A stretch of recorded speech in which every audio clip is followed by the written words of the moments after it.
Good morning, everyone. I'll start that again, and welcome to this Cabinet meeting here on the 16th of December.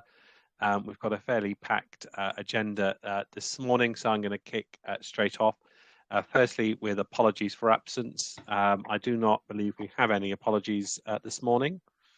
So, no member apologies, but just to note, on the opposite side, Andy Dempsey for Chris Spencer and Mark Branson for Margaret Wilcox. Okay, thank you. And Julie, noted.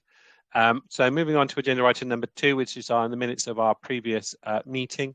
Are you happy that they are noted as a true record? All Cabinet members, please show. Yeah, those are truly noted. Thank you very much for that. Agenda item number 3, declarations of interest. Are there any interests for Cabinet members to declare on any items before us this morning? No, so thank you for that. So we go to questions at Cabinet meetings. This is a reminder that there are 30 minutes set aside for this particular item. There are a number of questions, so there is a risk that we will not get through all of them this morning. We have public questions and member questions, and I've noted that a number of members of the public have now dialed in. So we will have opportunity to take supplementaries. So I'm going to take them in the order that they've been submitted. So the first of those questions is for Alex Hegenbarth. Now we take the original question as written and the answer as circulated. So it is merely for supplementaries, and I would ask all members, including councillors and members of the public, that we are looking for supplementary questions. Not statements. So we start, and hopefully we will get an opportunity for everyone to have their say. So the first one is in the name of Alex Hegenbarth, and I invite him to make his supplementary.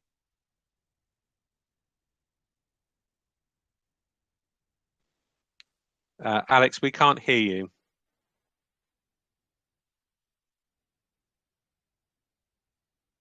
We can't hear you.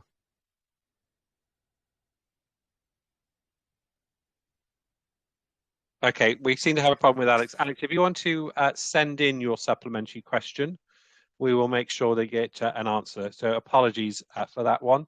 So I'm now going to question number 2.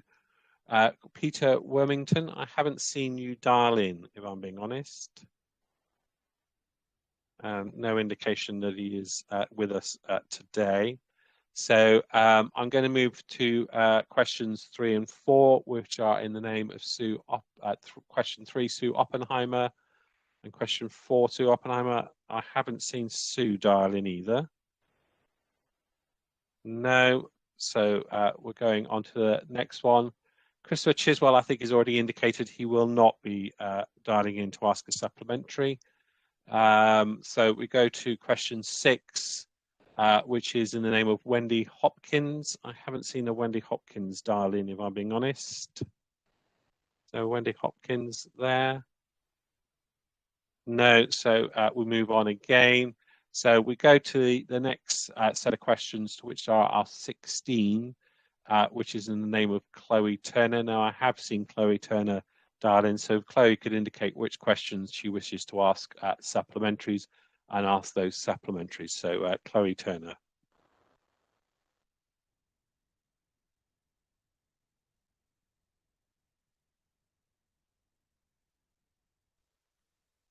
Chloe, we can't hear you. I'm not sure whether we're having a problem with external people this morning. What's interesting, Mark, I was just saying, is they are unmuting, so it looks like they should be connecting fine, but we're obviously not getting the sound. But we are getting sound from members, so I'm not sure why, and we will look into that now. Chloe, do you want to just try again?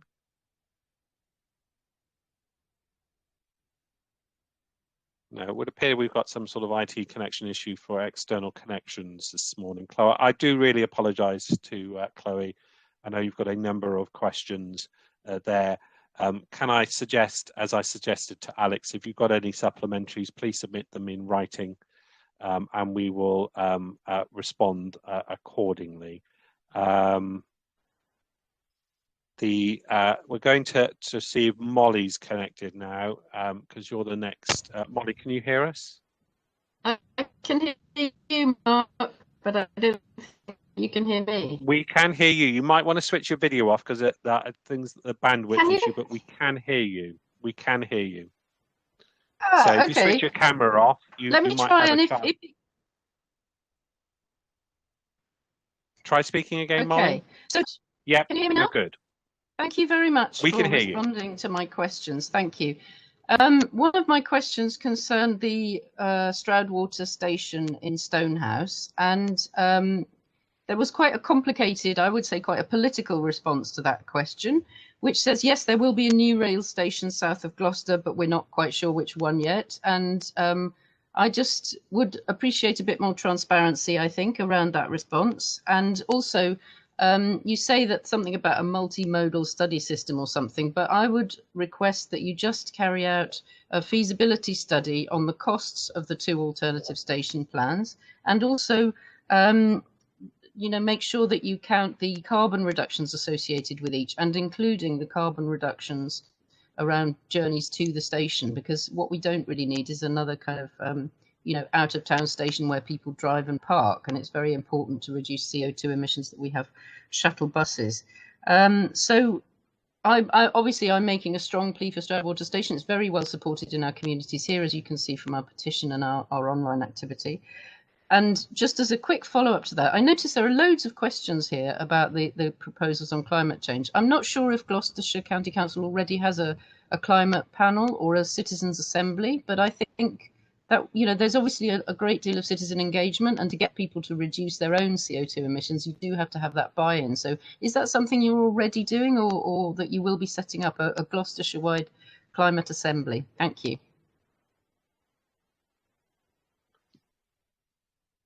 Okay, I think there were a number of questions in there relating to some of your questions or not. What I'm going to do is get Nigel to have his best attempt at answering those as they were presented. So, Nigel. Thank you very much, and good morning, Molly, and thank you very much for your supplementary. We are well aware of the support for the Stroudwater station, and I've engaged with your MP, and also my officers have as well. So we're fully conversant of the support. But I have to say that we've got to look at this on a much wider perspective, and that's why we are basically building this multimodal model, so that we can assess all of the alternatives, all of the options for improved rail travel across the county. What is really important is to be able to show how we can get the best modal change, and I'm sure you'd agree with that, in terms of investment in new rail infrastructure. So that's really why we're doing this on this comparative basis. But reassured, we are very well aware of the support for that station in Stroud. I welcome your views on essentially a citizens panel. We have set up, in fact, a youth climate change panel, and that has met. We met several times before the pandemic, and I know it has been meeting during the pandemic as well.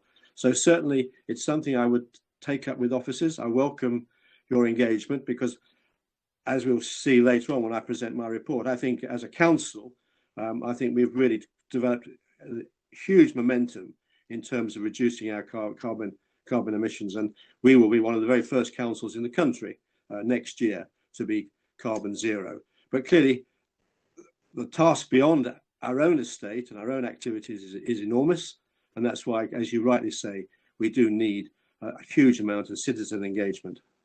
I think I've tried to answer your questions as fairly as I can. Thank you, Nigel. And Molly, if you have any sort of supplementary points, if you want to email them to Nigel, I'm sure he'll pick those up directly. But thank you for your questions. Now, I understand that we might have had an attempt by Alex to redial back in. So I'm going to pop to see whether that connection is now working. Alex. Can you hear me? We can hear you. So lovely. Excellent. Go ahead and ask yourself. No, thank you, Chair, for letting me come back in. I realise that time is short, so I'll keep my supplementary brief. So my thanks to the Cabinet Member for his answer, but I'm confused to who he's referring to, as the local county council in Cleve hasn't done anything to represent local areas, local residents regarding the school. I mean, indeed, Lyvedon Borough Council has been working with local residents since July 2019, and local residents have been trying to contact the county council for several months over this issue. I mean, I have emails from parish councillors and borough councillors dating back from April, where questions have been put forward to the county councillor, yet those questions have been ignored. And we've detailed it all on a timeline at tewkesburylivedems.org.uk/Cleves-school-update for anybody who wants to look at it. But so my actual supplementary question is going to be, so looking at the answer he's given for Councillor 30, it seems to be scoring political points rather than giving local residents the reassurance they need that they'll be involved in the process. So my question is, can the Cabinet Member please confirm that there'll be meaningful consultation with residents and local representatives from the borough and parish councils on the location?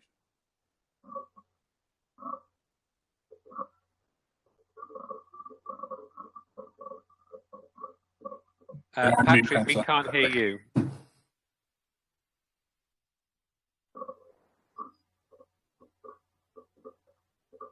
Patrick?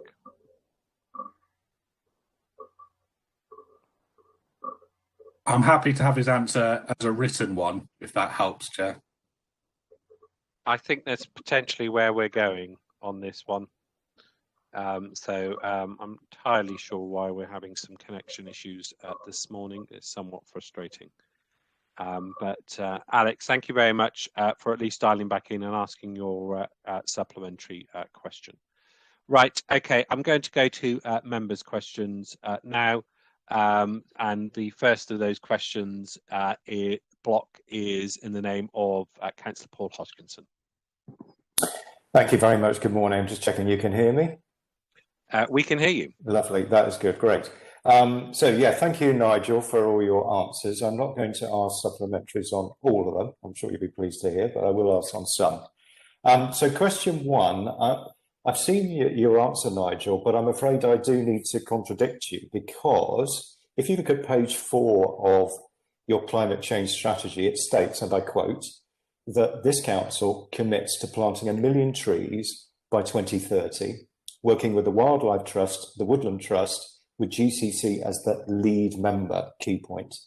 It doesn't say anything about the local nature partnership, the 6 districts, businesses or residents.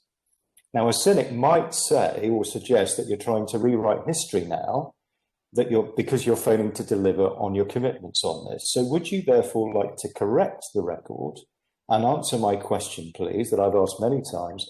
How many trees from GCC's 1 million trees challenge have you planted in the last year? Well, we're not rewriting history, we're moving on. I mean, basically what we've done, you seem to completely omit any reference to the pandemic and the lockdown and all the difficulties we've had this year. During that time, we have taken the opportunity to work with those partners to get to our tree strategy adopted in October this year. So we're not rewriting history. I mean, Chloe raised that really good point about engagement with the public. We're engaging right across the piece, Paul, and it's something you don't seem willing to accept, that we're working with all those partners, because that is the only way we are going to achieve this ambition. I make no apology for that. It's a huge ambition. It's got to come from working across the whole of the county. I noticed that Stroud District Council, using SIL money, have basically got a very ambitious tree planting programme for next year. So we need to work with all our partners, Paul. And I'm more than happy to commit myself to doing that. Thanks, Nigel. I mean, I absolutely appreciate the fact that we need to work with our partners, but I'm actually asking for figures because... Paul. It works question supplementary. You know this. So question, ask a supplementary. Thank you. I'm seamlessly leading into question 2. So, Nigel, I'm grateful for your response on question 2. However, it is incredibly revealing that you can be so accurate about the number of trees that you've cut down, yet completely unable to tell me in meeting after meeting how many trees have been planted? Because so far, I see no evidence of a single tree being planted. So just to confirm today, please, could you commit to saying a figure and therefore clarify that in the last year, despite your figure and vision and goal, as laid out in the climate change strategy, the net result is in fact a loss of more than 2,000 trees to this council? Paul, I can give you a figure, and the figure is 1.3 million. That is the figure that we have committed to dealing with the ash dieback problem, both this year and going into 2021. And I've asked officers, and it'll be coming to me very shortly, for a replanting programme, because that 1.3 million not only relates to the felling of nearly 2,300 trees, but also to our replanting programme. So in the new year, when I've got that report, I will be more than happy to share it. Thank you. Next question, please. So question 3, I'm still waiting for a figure of how many trees have actually been planted. So my feeling is, when hearing what you said, Nigel, this is about over-promising, under-delivering and failing. What confidence can the public have that you will get anywhere near your target of 1 million trees when clearly there's no handle on how many trees have been planted, no figures given, and it appears that no one's even counting it? How would you ever get to your target? I am very confident because I have already given you the information. We are working with the Woodlands Trust at the moment regarding our bid to them for 300,000. Our commitment in terms of substantial matching finance to that. That's the program we're working on at the moment. You just don't give us any credit for the work we're doing at the moment. You keep coming back to me each meeting. We've had a difficult year. I think everybody must recognise that, but we have used that year to get our strategy and our financing in place. And as we've developed, Paul, across our own estate in terms of our carbon emissions, we have demonstrated huge ambition. And I'm really proud of what we've done as one of the leading councils in reducing our carbon emissions. And I believe we'll develop the same momentum as we've done with that in our tree planting programme. But we've got to have a plan, Paul, and that's what we're doing at the moment. Next question, please. Paul, we can't hear you. Thank you, well spotted. Question 5. I could have let you go on, but no, we wanted to hear the question. Go on. Thank you, appreciate it. All right, question 5. I mean, Nigel, this is about holding you to account and the administration to account, which is why I keep asking the question. I'm going to ask the question again, linked to question 5, because that is about tree planting. How many trees has your administration planted over the last year since you made the 1 million tree pledge? It's just a simple answer, just a figure, please. I've explained the whole procedure in terms of our planning, our working with our partners. I'm just repeating the same answer because that is the situation. Thank you. Next question, please. Question 8, I'm going to ask here. So question 8, again, relates to the climate change strategy report.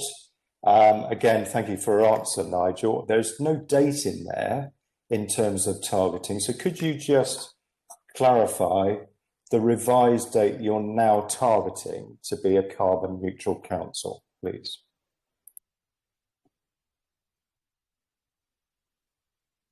Yeah, Paul.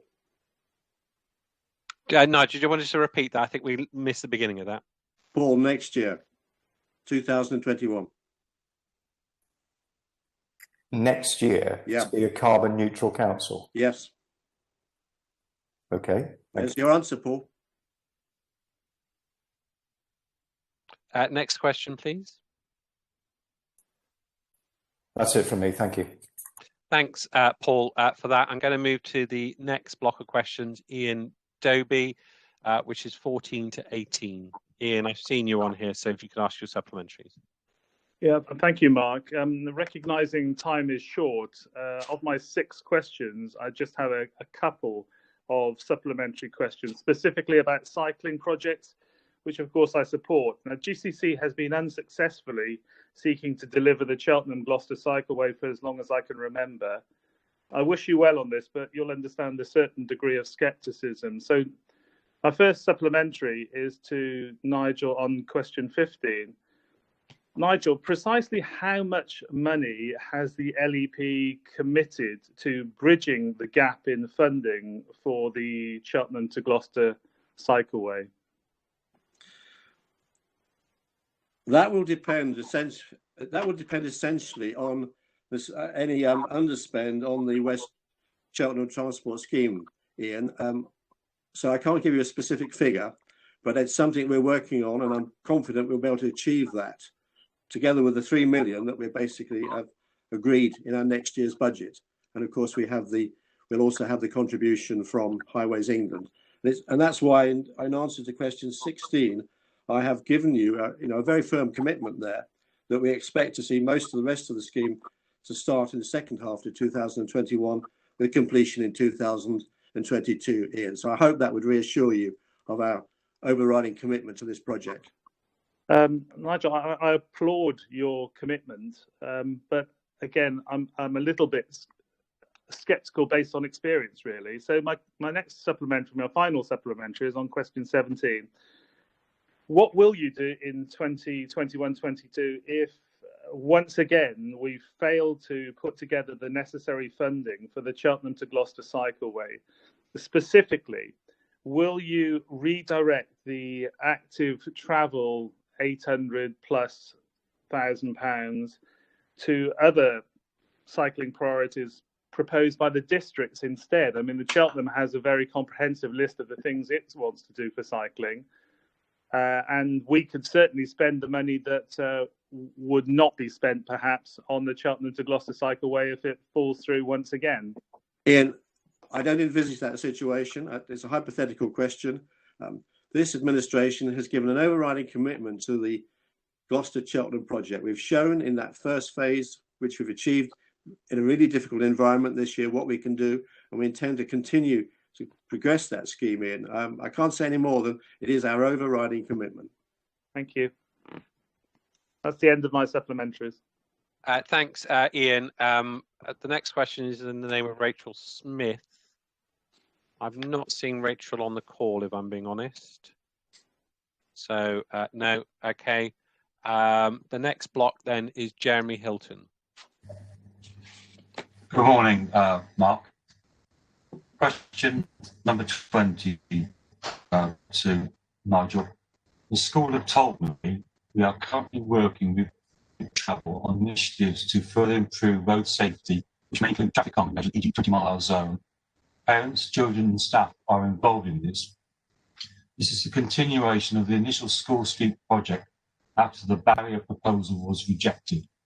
We have not asked to launch a School Street project in 2021, but I imagine it is us they are talking about. That's been confirmed by your answer.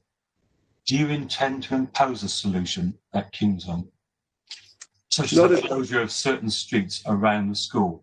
The school has 2 entrance points, you're aware of that. One of the roads cannot be closed. Not at all, Jeremy. I'm glad you picked this up. I've been in contact with the chair of governors at the school and basically aiming to set a meeting up in the new year to which you'll be invited. Think Travel did have a meeting at the school on November the 19th and have engaged in a whole range of initiatives. So I think that we've got on a good basis now with the school, Jeremy, which I want to share with you. There's going to be no compulsion. We're going to work with the school to see what is the best scheme for them, not something we would impose from elsewhere. Thank you. Question 21. Kingsholm School hasn't seen an outcome of the assessment of its school. They haven't seen the road safety audit, and they haven't seen the air quality baseline data, and neither have I. And I haven't seen an assessment of which schools in Gloucester could best benefit from the School Street project. No analysis has been done. Isn't it just a case that no proper assessment was done on which schools could best benefit from this project, the School Street project? There is no report in position. There's no analysis of all the schools in Gloucester to see which ones would be most suitable for the School Street project. Jeremy, that's not the case. I presented a report, if you remember, to Cabinet in the summer And it was out of that report that the three sites were put forward and basically agreed by Cabinet. I just remind you of that. If you can't find it, I'm more than happy to send it to you.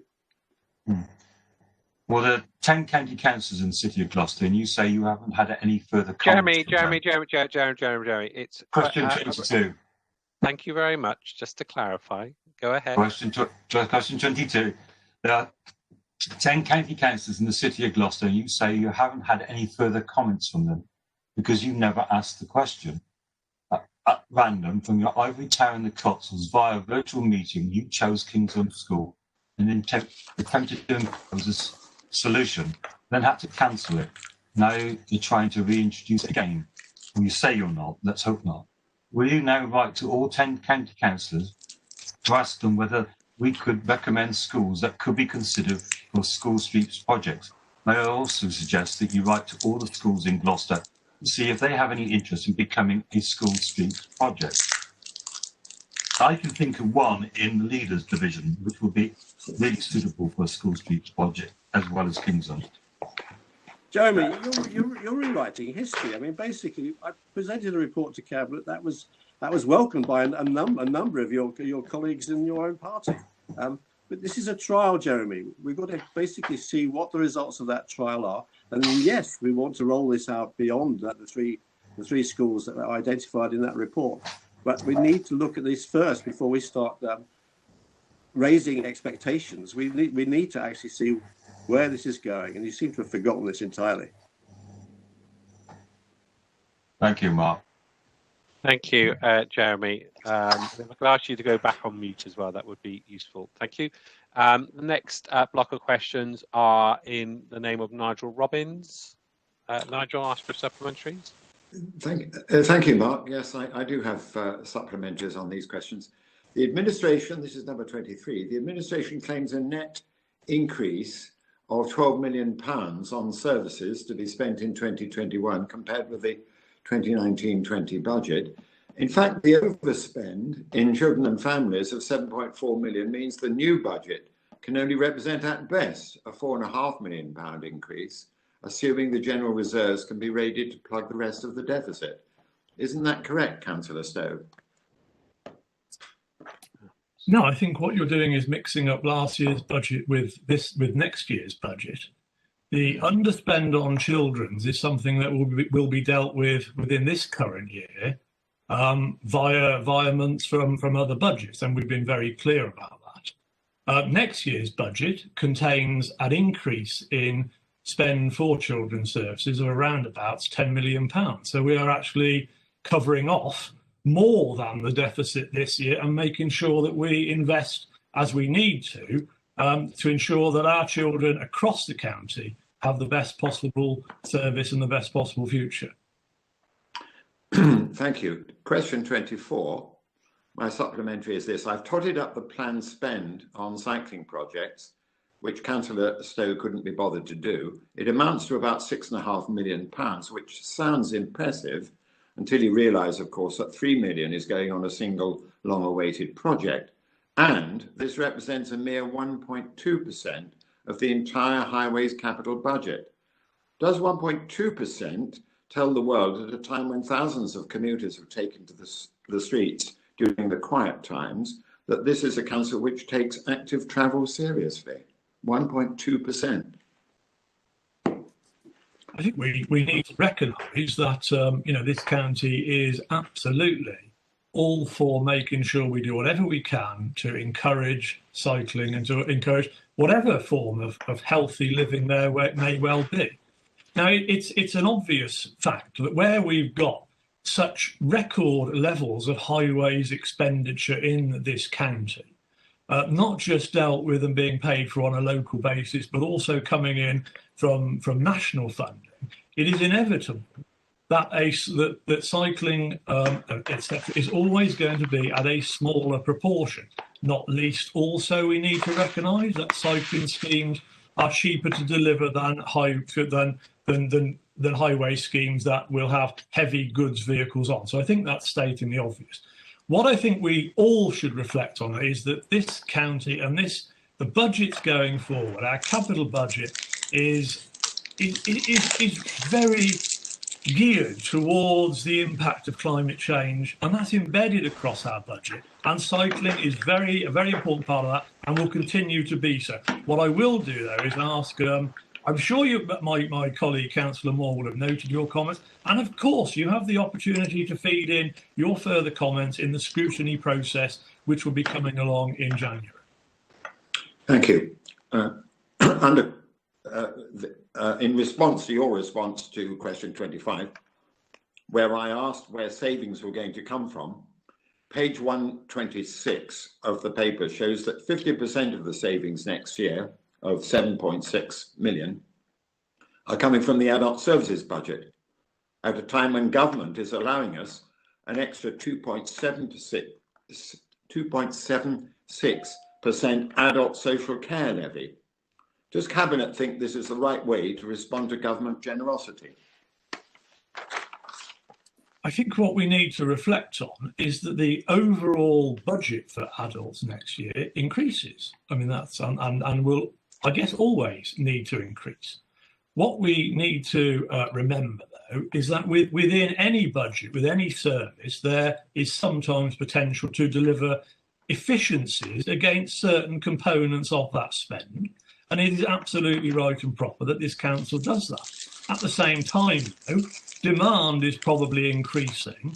And so what this council does not do is net those off. We're very transparent, and we show those savings that we can deliver through efficiencies and through different methods of working. We show that on the one hand, and we show you the other hand, which is the increase in demand and the increase in costs of those services too. And that's why we do need more money from the government, and ultimately we need to, it's their mandate really, that we need to collect that money off the local taxpayer.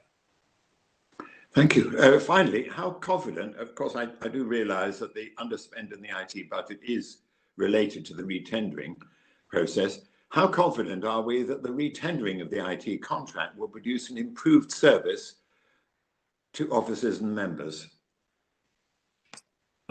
I am absolutely confident that the systems that we are going to be putting in place and the different frameworks and the different approach, the different method of delivering those services will be better than the current service levels provided. Thank you, Leader. Thank you for that, Nigel. If you could go back onto mute. We've come to the end of the time, but there are a couple of questions. I think, to be fair, Bernie Fisher and Colin Hay aren't on the call. No, they're not on the call. So effectively, we've managed to get through those questions. So can I thank everyone for their questions and answers? Can I thank the members of the public for attending? Both non-cabinet members and members of the public can now leave the meeting and continue to view the meeting via the YouTube channel. I do apologise again that we had some technical issues, and we will make sure that we pick up with those who were unable to ask their questions, or in the case of Alex, to hear an answer to his question, that those are picked up outside of this meeting and they're dealt with accordingly. But thank you very much. So I'm going on to item number 5 now, which is Scrutiny Task Group reports. And this is the Scrutiny Task Group report onto single-use plastic. The report itself has been circulated, and therefore I'm going to invite Andrew Miller just to present the report to Cabinet, and then I think Nigel Moore will respond on behalf of Cabinet. So Andrew Miller. Thank you very much, Leader. I'd like to start by thanking all those members who were involved in the task group, including, of course, Carol Holloway-Martin, who had to leave the group when she became a member of the Cabinet. I'd particularly like to thank Eva Ward, who chaired the task group and who jointly with me set this up. It's for no fault of her own, of course, that she's unable to be with us today and to present this report. I think it's really appropriate I'm presenting this today when we've heard so much about the positive work that this council's doing for the environment in other aspects with safe cycling, the multimodal transport, and Nigel's positive recommitment to our tree planting in the county. So I think this is it's a very apt moment to bring this report to Cabinet. So the report you have in front of you, there are 7 recommendations. They are largely around the general themes of communication and also procurement. So the first is around producing an informed in-house fact sheet, something to spread the message within the council in an easily accessible fashion, and to include this in new staff induction. And we thought this is really, really appropriate because we weren't sure that all staff in the council were necessarily at the same level in terms of their knowledge about plastics and their impact on it. To include our schools, of course, and including the non-LA schools, to provide updates to the Environment Scrutiny Committee on the progress of the procurement toolkit. Now, I spoke to Ian Maudsley shortly before this meeting to ask him what the likely timescales were. He informed me it's likely to be 6 to 12 months before the procurement toolkit is finalised, so it may be into the next term of the council. But I do recommend that the Environment Scrutiny Committee keep on top of that progress to the procurement toolkit, because it's only by changing our procurement practices that we can really give effect to this council's resolution to eliminate the use of single-use plastics.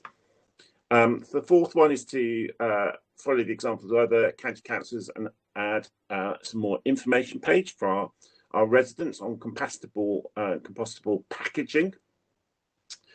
To produce a briefing to highlight the good work that's already been done by the council in terms of SUP. We have to remember that the work on reducing plastics use didn't start with our task group. It was already well embedded into the council before that. To schedule media messages around key holidays about reducing the use of single-use plastics. So we were thinking about Halloween and Guy Fawkes in particular. And I think the last one is probably the most fun one. It's set up a competition for the best SUP reducing initiatives across the county. So hopefully this will be a way of sort of engaging all of our residents to make and help raise the issue around single-use plastics. I mean, David Attenborough did a great job with his television programme, but personally, I've been slightly dismayed by seeing the number of surgical masks discarded in various places. So I feel that perhaps we've taken the population has perhaps focused a bit more on thinking about COVID than single-use plastics, but the single-use plastics issue is going to be around for hundreds and hundreds of years. Hopefully, COVID won't be with us that long. So I think it's really, really important to kind of raise the profile or re-raise the profile to remind people about how important this is. So thank you, Leader. Are there any questions from the Cabinet? Thanks, Andrew. I think Nigel is going to respond on behalf of Cabinet. So, Nigel. Thank you. Well, I'd like to thank Councillor Miller and the task group for a very clear and comprehensive report. It's really helpful to us, frankly, and it provides for all councillors an update on all the measures the council has employed since at least 2018 to eliminate the use of single-use plastic. I'm very pleased to read at paragraph 1.9.1 that you thought that you were impressed with the level of work and commitment shown by officers and teams at GCC in working towards reducing the use of SUP across the council. As you say, you've made a series of 7 recommendations. I've already asked our waste team to pick up on those recommendations, and they will be bringing a report very shortly to lead Cabinet members, Andrew, pursuing those 7 recommendations. So thank you for that.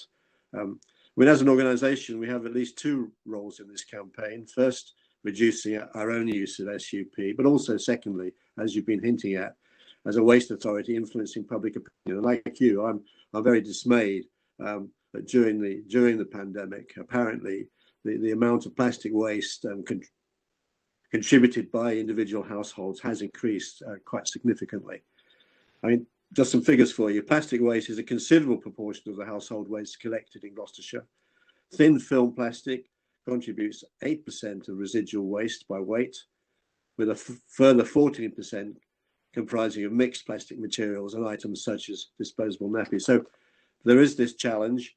Working with our district partners through the new Gloucestershire Resource and Waste Partnership, we are embarking on a series of campaigns into 2021, and we're already planning for a spring 2021 campaign titled Clear on Plastics, which aims to cut through the confusion on plastics and offer practical tips and advice on prevention and recycling. So during 2021-22, we do have a series of campaigns, which I'll be happy to share with you, Andrew, as we move forward. But as I say, the first action I've done is to ask officers to bring that report to lead cabinet members very, very shortly. Much indeed, Nigel. Thank you. Thank you, and thank you, Andrew, for presenting this morning, and thank you, Nigel, for his response. If there's nothing else on that particular item, I'm going to move now to the decisions in front of us this morning. The first of which is the draft corporate strategy and medium-term financial strategy for publication and consultation, and I invite Lyndon Stowe to present that to Cabinet. Thank you very much, Leader. First of all, can I thank our officers, and I mean across the board, for your help and assistance and for taking part in this series of challenge meetings, which we held over the summer, to make sure that we interrogated every bid that was made to the budget and every savings potential. And the result of that is our draft budget in front of us today, which has a lower level of savings than certainly historically over the last few years. The net result is we are proposing an increase of 1.99% on our normal council tax account and an increase of 2.76%, which is ring-fenced specifically for adult social care. In total, that is a 4.75 increase in council tax, which equates to about £5 per month for the average council tax bill in the county. And at that level, I think it's always worth reminding our taxpayers that remains one of the lowest council taxes for a shire council in the country. I think we're probably third from the bottom of that. I think we need to issue a few caveats with the draft. As always, we await the detailed funding allocation from government. We believe we will be getting that now tomorrow afternoon. And of course, that's the provisional one and the final one in February. I think the one thing I would like to say is that our budget does not include any provision for COVID-related expenditure. Government has, in effect, squared us off on that to make sure that will not be impacting on our budget either this year, and one would hope next year as well. So no provision is made for that as far as the county council budget is concerned. With regard to this year, the following paper, item 7, we do of course touch on that too. I would refer members to the overall summary, which is on page 25 of the report today, which details the impacts and the increases in budget on a service level. The dedicated schools budget is dealt with on page 26 as a summary, and also our capital budget is also on page 26. And of course, there is a plethora of papers in the various appendices at the back. I think what we need to reflect is this is a budget which is now at £480 million a year of, in effect, revenue expenditure, and that is a £12 million increase on the current year's budget, of which the increase in children's spend alone will be about £10 million. What this budget does give us is an essential increase to make sure that we do maintain the levels of service that we need to for both adults and for children, to allow us to maintain the quality of service provision across those services. And with regard to our capital budget, it allows us to continue doing the work we're doing in respect of highways. There's a further £67 million in going into that capital budget, broadband, the facilitating of broadband, and of course the significant and very important contribution and facilitation work which this county council does for national infrastructure, such as the very important Junction 10 work, which is now going ahead. So this budget is is now going out for consultation to our residents, to our stakeholders, and of course to our own scrutiny committee. What is not explicit within the budget is that this remains a well-run, a well-managed, and a well-financially structured council. So I think that should give comfort to all of our residents across this county and our stakeholders at large. It's a budget that embeds absolutely our commitment to climate change. And I know that some of my colleagues will wish to pick up that thread and the capital budgets maybe in the next few minutes, but that is absolutely embedded. It's a budget that fundamentally looks to the future, but equally and very importantly also ensures that we have the resources to look after those who need our care now. Chairman, I commend this draft budget to Cabinet so that we can put this out for consultation over the next few weeks, and we can listen to what the people of Gloucestershire say, and we can listen to what our member colleagues also have to say in the course of that couple of months. Thank you. Brilliant. Thank you, Lyndon. I'm going to open it up for questions and comments. Nigel. Thank you, Leader. I really want to thank the Cabinet member and the officers for providing this council with what is a prudent but incredibly robust budget, which provides us with a firm basis to go forward into next year, notwithstanding the continuing difficulties which we will no doubt face in our services right across the piece. I think all Cabinet members, I hope I can speak for all Cabinet members, I'm sure I do, to be grateful to the Cabinet member and the officers for their budget support for what we're all trying to do in our individual portfolios. It's really quite extraordinary that we can get to the position now, despite everything, to have that, to continue with our ambition and the commitments. The roll call of projects that we're engaged with at the moment, I think, is quite overwhelming almost. It's really, it's very powerful, Lyndon. Thank you. Brilliant. Thank you, Nigel. I've got Richard, Kathleen and Vernon. Yeah, thanks very much, Leader. I too would like to thank officers and Cabinet colleagues and councillors for the proposals in this draft budget and for the continued support to children's services and the recognition that children deserve high quality services to make sure their lives are changed for the better. So thank you very much for all the work that's done, and I look forward to the comments coming forward. Thank you, Richard. Kathy. Thank you, Leader. I'd just like to say how pleased I am that the government has given us this extra money for a disabled facilities grant. I don't know if members will realise how important that's going to be in our overall picture of trying to keep people at home longer rather than going into residential nursing care. So I'd just like to say that. And of course, we are under extreme pressure in adult social care, and this continues to rise. And I'm sure we can work together this next year and make sure that we can still deliver the high standard of services that we've been doing. So, and I would just like to take this opportunity to thank all the members of adult social care and the people who put this plan together for our finances. Thank you very much, because I'm quite pleased with it. Thank you. Vernon. Yes, thank you, Leader. Morning all. Yeah, I'd just like to put on record and back up a little bit what Councillor Moore was saying. I think I'd like to say we have to look at the situation we're in with this extraordinary situation we find ourselves in with the pandemic. And I have to say to Linda and the team for prudent, efficient, professional guidance of moving our budget and looking after the budget and moving forward to protect Gloucestershire County Council and to help Gloucestershire County Council.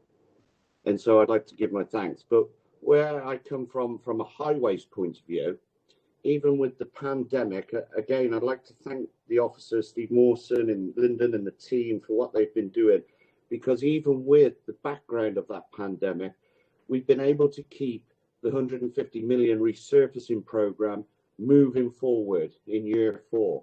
And to give Cabinet some sort of example of what we've been doing, even with the background of social distancing, the difficulties of getting our supply chains back in place, we've been able to deliver to date 154 resurfacing schemes in and around the county, which equates to around 100,000 tonnes of material, which, if you think about it, on an average depth of 50 millimetre, that would be something like from Shire Hall to Bournemouth in this year alone.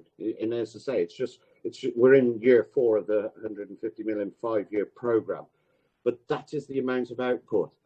And another example I'd just say to Cabinet is the local quarry just across the county in Worcestershire at Pershaw. The drivers there, I'm well aware of, talk about it's now known as the Gloucester Quarry, because virtually every lorry out of that plant at the moment is running straight into Gloucestershire. And it's running to one of our 6 teams that are currently out on that network delivering. And if the weather, I'm sorry, Leader, if the weather holds in place, we will be able to deliver 209 schemes in this financial year, which will be 150,000 tons of material. So I think, thanks to Air Finance, thank you to the officers, we are delivering for the men and women of Gloucestershire through prudent management, and I fully support this budget. Thank you. Brilliant, thank you, Bernard. Any other Cabinet members indicating? Carol. Thank you, Leader. I'd just like to add my appreciation to the huge number of officers who've contributed to the adult social care budget and managing the year so far. So not only have they done the day job and delivered excellent levels of service commitment to our most vulnerable in the county, but they've also steered us through COVID as well. And not least in that group of officers, I'd like to give appreciation to those who work in the commissioning side, which are very much connected with our partners in care across the county. So members at the commissioning group work with brokerage to enable the health service to function and continue to work and actually support our most vulnerable people through this period. The budget is a reflection of all that teamwork, all that partnership, and I'm optimistic that we can move into 2021-22 and actually deliver good quality care for the people of Gloucestershire. Thank you. Thank you, Carol. Any other Cabinet members indicating? If not, can I thank them for their contributions? Just a couple of comments from me before I hand over to Lyndon to wrap up before we go to the recommendations. I think it's worth noting that not only are we expecting tomorrow the settlement, which is overall in spending power terms one of the most generous settlements we've had for a decade. But we're also expecting tomorrow an announcement on the distribution of an additional £1.55 billion of COVID recovery money that's on top of the billions we've already seen distributed throughout this pandemic. And I know the question is often asked, have councils received the funding they need to deliver the support into the communities? And I think the answer can be said categorically yes, on all fronts. The response from government has to be to ensure that that funding is there, both on the extra costs that we faced, but also on those areas of loss of income that we've seen as well as a result of the various lockdowns. And that commitment continues with the additional announcement of funding tomorrow, which this council will clearly be in receipt of some of that funding.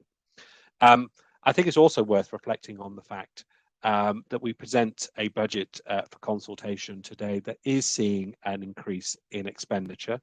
across the piece, and an increase in expenditure in some of those key frontline services. And that is in reflection, when you look at what else is happening up and down the country, something that we can be very proud of. It shows that the prudent guidance that we've had on our funding and finances over the years is paying off. There are councils, as we speak, who are proposing huge cuts in services. There are councils that are declaring themselves practically bankrupt as a result of this pandemic. And yet in Gloucestershire, because we have this track record on our finances and funding, we're able to continue that story of investing in the front line. I think that's credit to everyone involved, and to officers in particular who've helped deliver that over the last 10 years. I'm going to hand back over to Lyndon just to wrap up, and then we'll go to the recommendations, which are on page 23. I'd like to thank the leader for his comments, and also cabinet colleagues. I mean, I think, as I said earlier, this is very much, it's not just about a budget for the future. This is a budget for today and tomorrow. And, you know, there are people we know in Gloucestershire who need our help today. They need it tomorrow. They need it next year. But there's also people out there we need to start delivering for the post-COVID economy. And that's what this budget also does. So thank you for your support, and happy to make the recommendation that we put this draft budget out to consultation as per the agenda, Chairman. Fab, thank you. So without further ado, page 23, approved for consultation and scrutiny as written there in the report. All those in favour, please show. That is duly carried. Thank you very much for that. Going to the next agenda item, which is back to Lyndon again, which is the finance monitoring report. So Lyndon, if you can present that to Cabinet. Okay, thank you again. I think we very often use the word self-explanatory, but I think these financial monitoring performance reports are.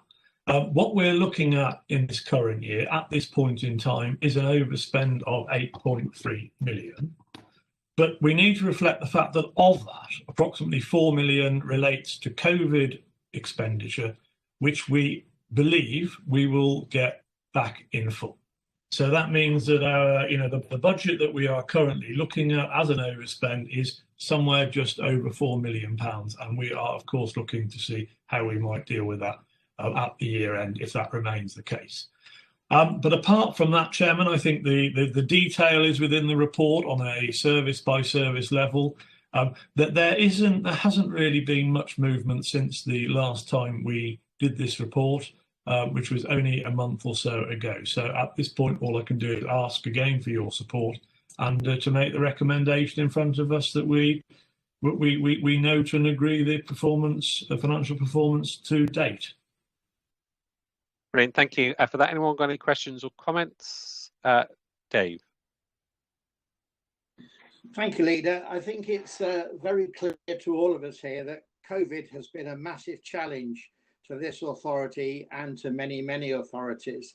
But I think without doubt, there has been tremendous benefit in the way in which, in respect of my portfolio, we manage a community safety portfolio where firefighters and others have gone above and beyond in these times and actually have delivered work across the county, which may well have been incredibly challenging if they hadn't done that. Now, the work of firefighters particularly and support staff has been picked up by the Fire Minister, and colleagues will know that we've received direct funding back into the authority to cover that work that they've done over and above. But it's not just about the money. It's about the fact that we've got firefighters and support staff who continue to do the everyday job, but also were so committed to go out there and work in the community to help those who are in need.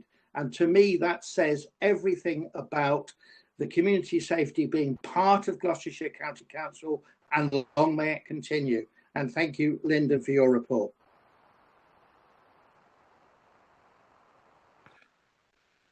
Thanks for that. Any other comments to that one? Lyndon, are you happy to go direct to the recommendations? Yes, please. Thank you. They're on page 185. There are 4 in total. Take them on block. All those in favour, please show. That's duly carried. Thank you very much for that. Bear with me while I scroll back up to the agenda. The next item on the agenda is item 8, which is leading the response to the climate emergency, the Gloucestershire Climate Change Strategy Annual Report and Action Plan. And I ask that Nigel presents that to Cabinet. Thank you, Leader. It's a year, in fact, almost to the day, since we dealt with this at the Cabinet meeting in 2019. And at that time, none of us could have anticipated where we'd be in this current year.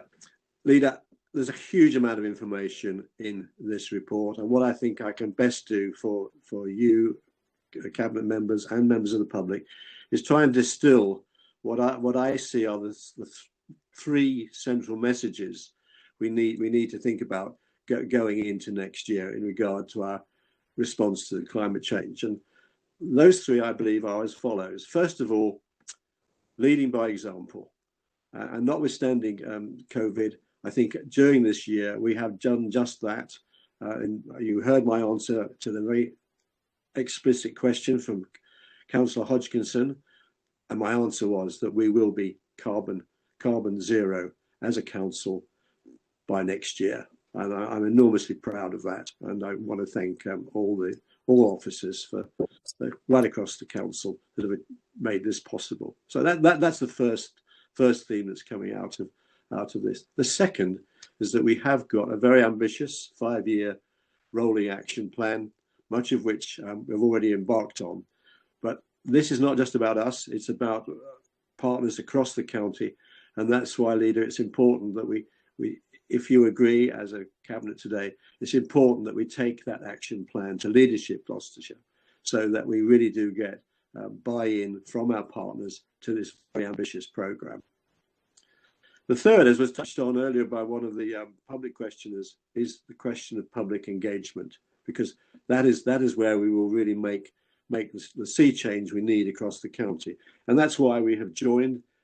We were a member of the UK 100 County Council Network, and if you agree, we become a member of the Blueprint Coalition, because what we need is to learn best practice from across the country, from other councils, what they're doing, what we can do and learn from their examples. So those are the three themes I wanted to really bring out, Leader, in what we're doing.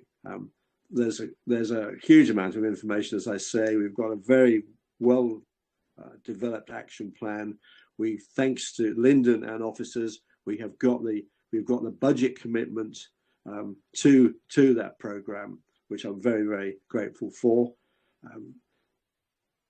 Frankly, Leader, I could go on all morning, but I don't think there's a need to, because I think that we have the benefit of a strategy which is clear in terms of our own estate, which is working, and that's why I'm confident in asking you to support the four recommendations in the report.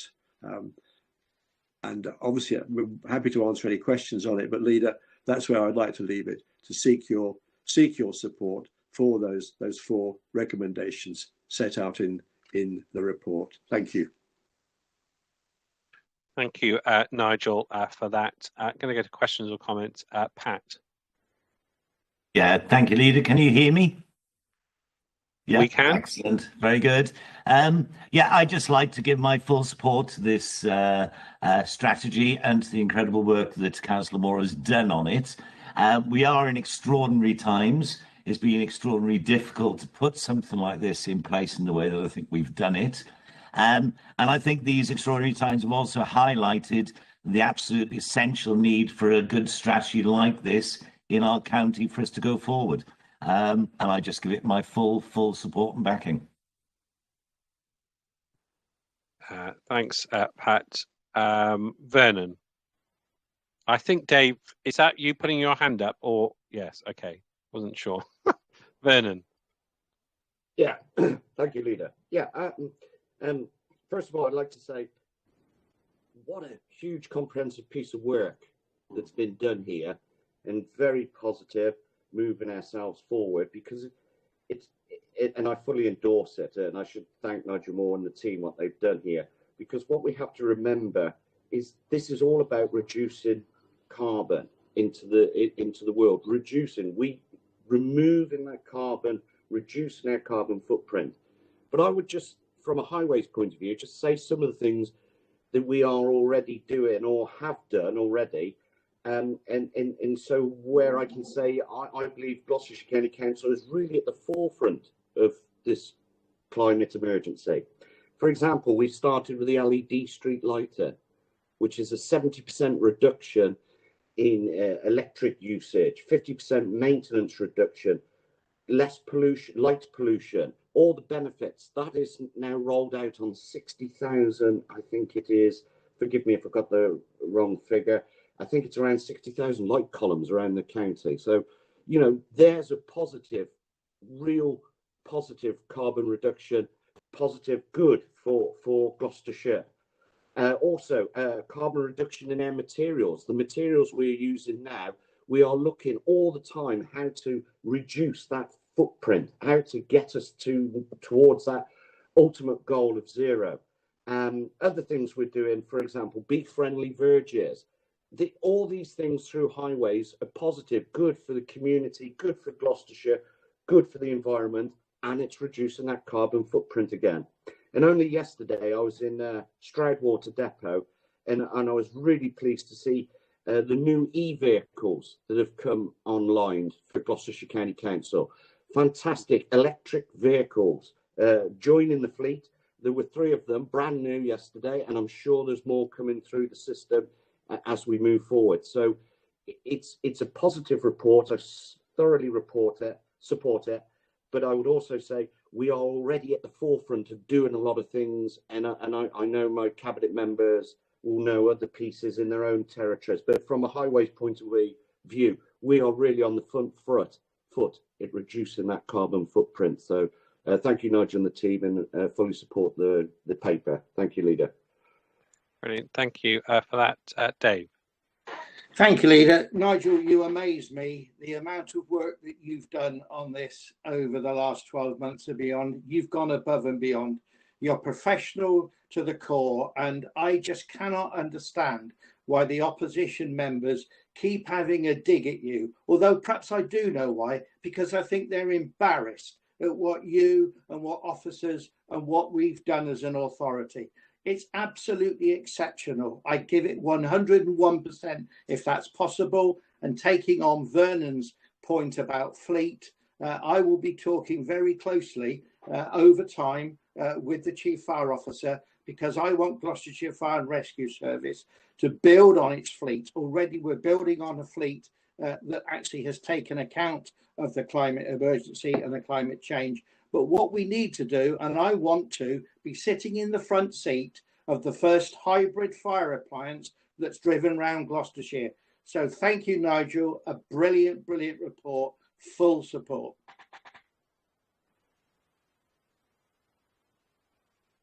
Thanks for that, Dave. Anyone got any other questions or comments? Tim. Yes, please. Thanks, Leader. A few comments. Yes, I'd also like to add my commendation to Nigel and the team for this report. It really is terrific. Huge amount of work has gone into it. And make a few comments, if I can, slightly triggered by some of the comments I was hearing in the questions from members from opposition groups earlier on. The report specifically says, with regard to trees, that the strategy aims to put us as a county at the leading edge of tree planting. That's where we should be. And, you know, as is often the case, it's a long-term plan. We have a clear plan and it will be delivered. A lot of that is due to the commitment of this council, this cabinet, and the work of Nigel Moore. Going on to look at the table that's shown in the report on emissions from 2005 to 2018, I'm pleased to say that my hometown of Cheltenham as a town is seeing reductions, but it's disappointing that that cannot be said for Cheltenham Borough Council, who, in a response to a question from me last week, their cabinet member for climate change confirmed that their emissions are increasing as a council.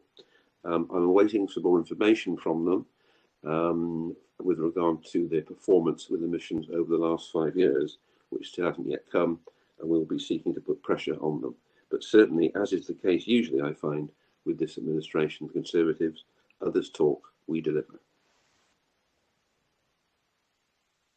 Brilliant. Thank you for that, Tim. Anyone else got any contributions on this one? Can I just echo the thanks I think a number of Cabinet colleagues have made to Nigel and his team for the work that's been done on this. And I think really just echo what Tim said there at the end. The frustration coming from the opposition is that they're all well and good at tweeting and throwing out their slogans, but doing the hard graft that actually makes this happen is the sort of thing that we Conservatives get stuck into. And I think demonstrate that through the report that we have before us this morning.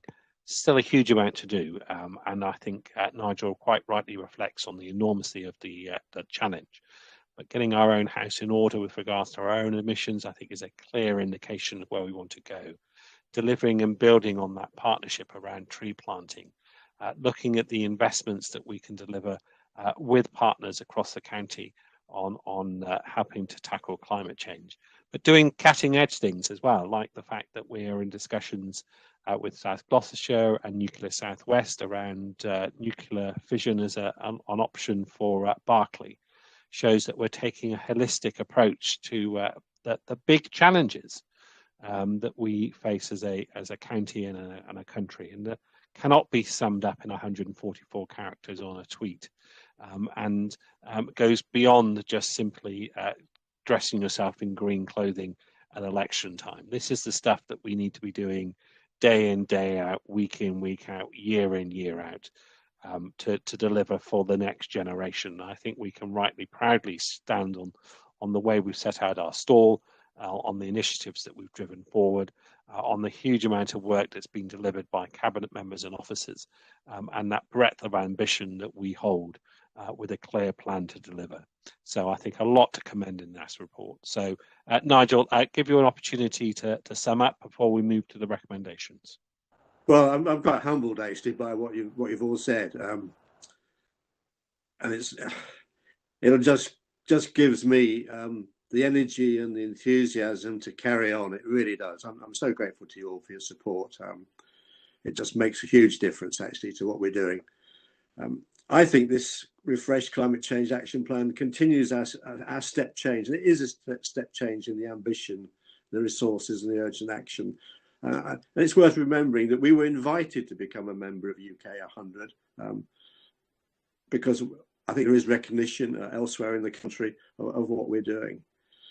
So this report is going to enable us to play our part in the global effort to minimise climate change and manage its impacts. And therefore, respectfully, I ask you, my Cabinet colleagues, to endorse and approve the first Climate Change Strategy Annual Report and Action Plan, along with the recommendations in my report. Thank you. Brilliant. And on that basis, I will go to the recommendations. They're set out page 198. There are 4 in total. Take them on block. All those in favour, please show. Excellent. That is duly carried. We're going on to the next item on the agenda, which is the Adult Social Care OCC Systems Contract Direct Award.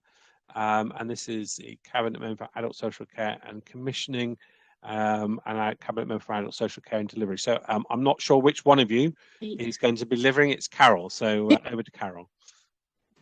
Thank you, Leader. The report is before you. It's relatively short compared with the last one, Nigel's report.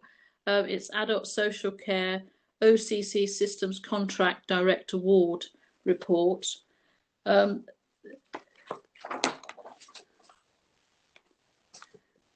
context that this report's written in, and indeed the recommendations, the Council currently contracts with Oxford Computer Consultants for the supply of the Adult Social Care Finance System and related modules. Under this contract, we currently procure the following adult social care systems and modules, and these are essential to us delivering the quality of care that we do. So the first one is the Adult Social Care Finance System known as Contra OCC, which delivers and supports the core adult social care finance package. 2 is the provider portal function, which aids communication between the council's integrated brokerage and care service finance teams and adult social care providers. The third element is the marketplace system, which delivers the council's Your Circle advice and information portal. And the fourth element is the e-brokerage module that will improve the council's integrated brokerage function. The current contract will expire on the 22nd of January 2021. And given that the above mentioned systems and modules underpin the council's core adult social care finance services, the council's integrated brokerage function, and the council's adult services advice and information responsibilities under the Care Act, and B, only Contra OCC systems are capable of integrating with the Liquid Logic case management systems that will be implemented in the council in spring 2021. It's been determined that a direct contract award to the incumbent supplier of the above mentioned system and modules is required using the Crown Commercial Services DAS framework. The detail in the report is evident. It's an obvious conclusion to bring that we need to continue this contract, and the detail of that is held in the recommendations, which you'll be pleased to know I'm not going to read, but I would commend all of the recommendations to Cabinet and ask for you to agree them. Thank you. Brilliant. Thank you for that, Carol. Anyone got anything to add to the report? Kathy?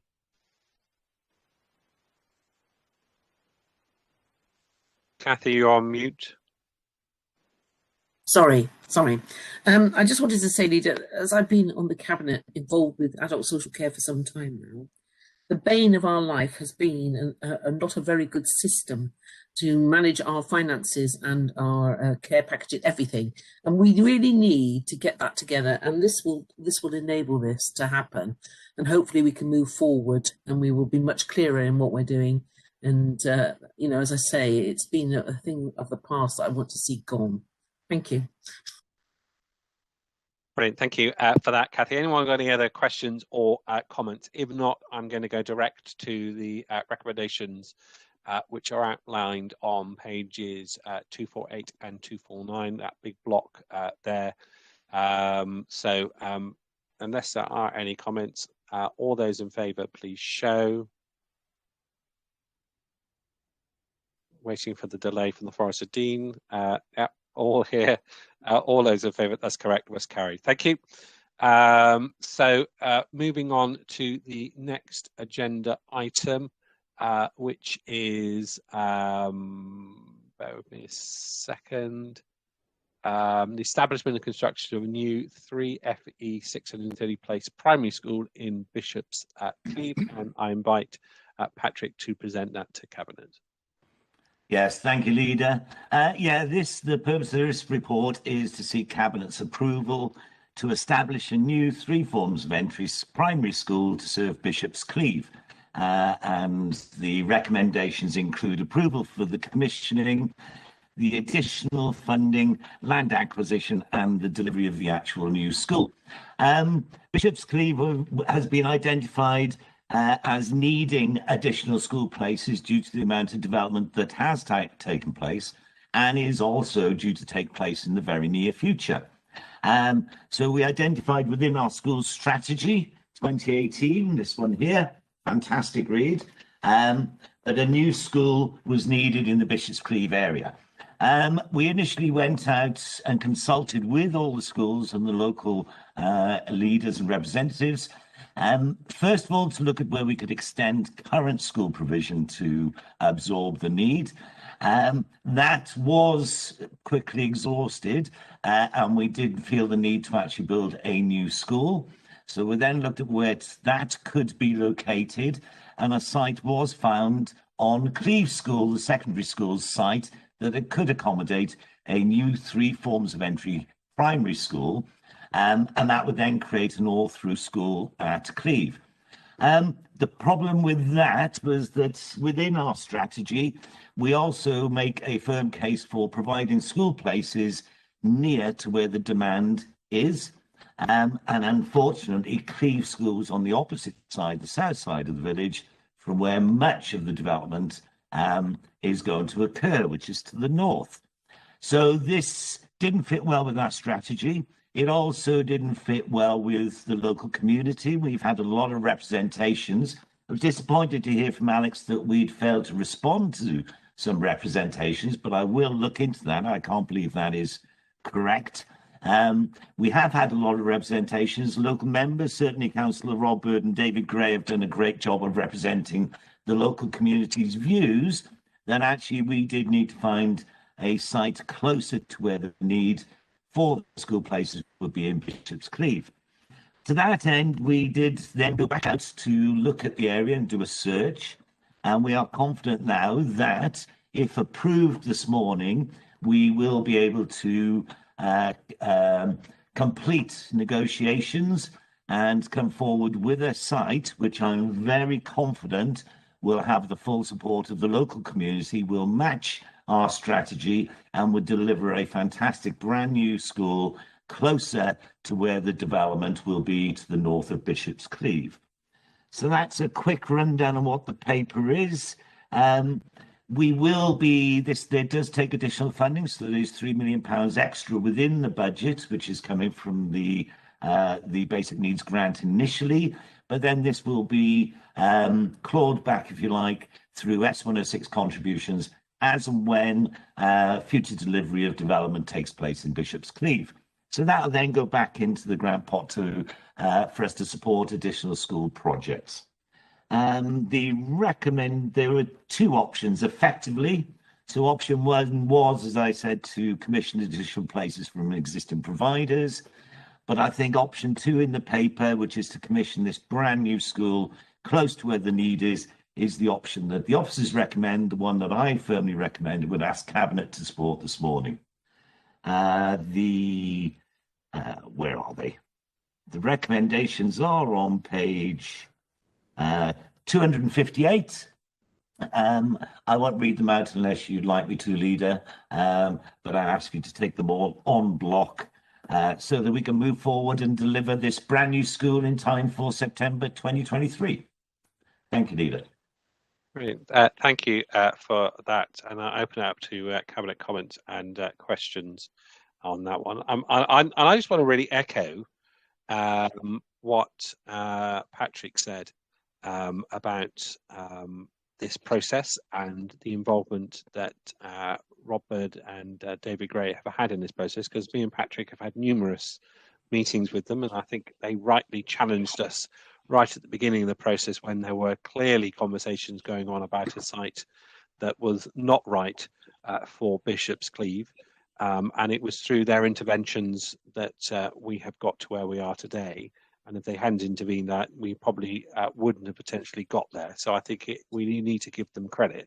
While I always welcome members of the public coming on and asking questions, I did think it was slightly rich for the Lib Dem, I think he's the ex-parliamentary candidate for the Tewkesbury, accusing us of being political and then listing a Lib Dem activist website as the place where you can go and get all of the information. Quite frankly, that was the first time I've ever met Alex. I've certainly never met any of the other people that have asked questions for the Lib Dem team in Bishop's Cleeve. If they were lobbying for this, they were clearly not lobbying the right people, because it was me and Patrick and officers here that were driving this forward, both with Rob and with David. So, again, I think it's a classic example of a lot of talk from those on the yellow team, but when it comes to it, very little action. I've got Tim and Vernon. Yeah, thank you, Leader. Just referring to Councillor Higginbath, of course, as a member of Cheltenham Borough Council and a member of their cabinet, perhaps he should focus on encouraging his colleague, Councillor Wilkinson, to improve Cheltenham Borough Council's position on carbon emissions as his main job. And I would also commend Rob Bird and David for what they've done. I just think we need to put this thing also into the context of the other substantial investments the Cabinet has announced over the last 2 or 3 Cabinet meetings in education, schools in Leckhampton, Warden Hill, etc. And they're further down the track than this proposal, but I think this is great news for Bishop's Cleeve. And again, I would say, well, I said earlier on, others talk, we deliver. Vernon? Yes, thank you. Yeah, I just wanted to say, sorry. Yes, I just wanted to say as well, I was going to talk about Councillor Rob Bird and David Gray and all the work, but thank you, Leader, you stole my thunder on that one. But I know how much work they've put in the background. And what I wanted to say to Patrick and the team, again, you know, really happy to support this. We're building a brand new school, you know, and I think, you know, again, we sometimes sell ourselves short, I think, in actually pushing forward what we are doing in Gloucestershire. On the background of the pandemic, I'd like to thank Patrick and the team and the councillors, as we've said, Rob Bird and David Gray are helping to get this turn an idea into reality, and of course Tim's input from the Cheltenham perspective as well.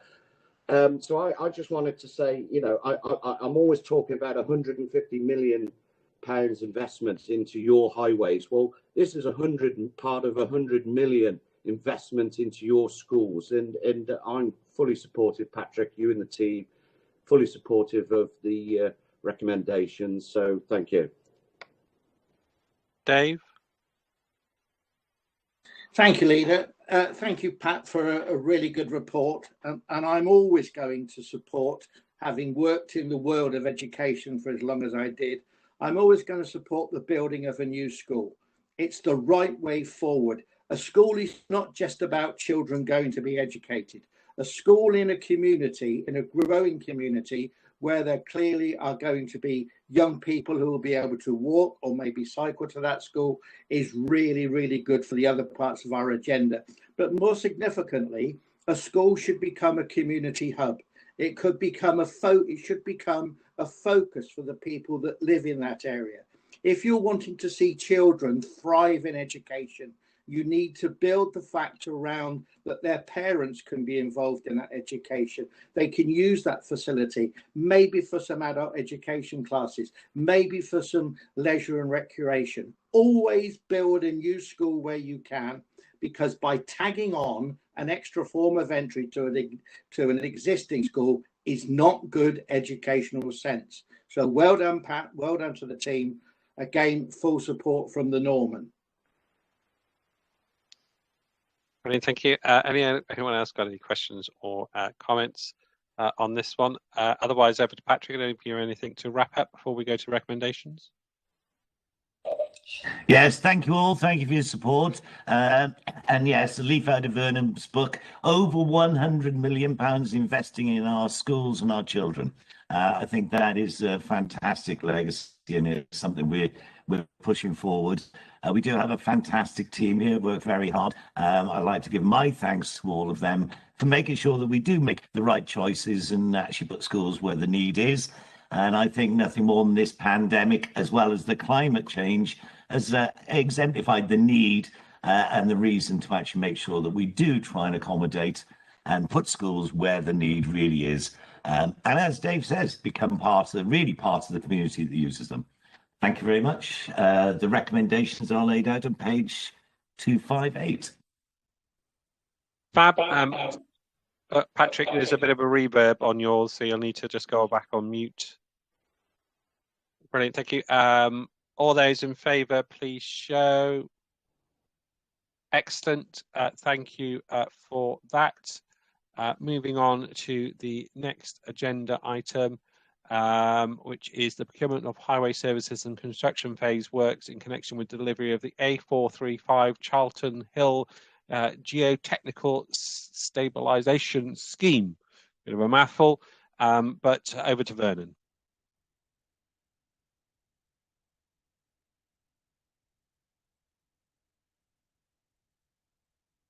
Thank you. Yes, this is to another positive paper I'm bringing to the Cabinet this morning. It's in relation, it in layman's terms, to repair a landslip, a large landslip. There's been a serious issue for a number of years, and the issue has been with water and the ground movement. It's been frustrating that we haven't been able to get this move forward quicker, but obviously highways in surveying that time has to be to acknowledge what the issue is, to monitor and to wait till land slippage has stopped. So effectively, I'm asking Cabinet to delegate authority to the head of the Highway Authority to go out to the open market for the A435 Charlton Hill Geotechnical Stabilisation Scheme and undertake a competitive tender for the construction phase works. This request includes subsequent award of the contract for the construction work. The scheme will be funded through the Highways Capital Programme, 2.8 million. Again, prudent management from Lyndon and the team with finance. We are financing this and pushing it forward. So thank you to the finance team.